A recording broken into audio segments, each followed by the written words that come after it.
So ayun na nga citizen, so binasura ng Supreme Court ang ginawang petition ni Sara Duterte.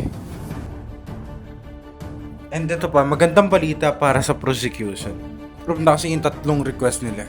Yung subpoena about the bank records.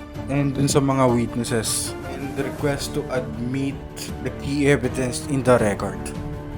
Ibinasura ng Supreme Court ang consolidated petitions na inihain ni na Vice President Sara Duterte at abogadong si Israelito Torion kaugnay sa pag-question nila sa impeachment proceedings ng Kamara.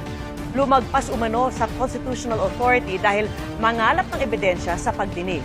Sabi ng Korte Suprema, moot na o wala nang magiging epekto ang mga petisyon dahil naaprubahan na at na-transmit ang articles of impeachment sa Senado. At dahil dito, hindi na nangangailangan ng resolusyon ayon sa Korte.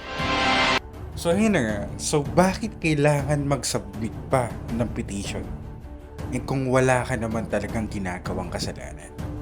And bakit ka matatakot kung nasa tama ka? So parang pinatunayan mo lang na may tinatago ka.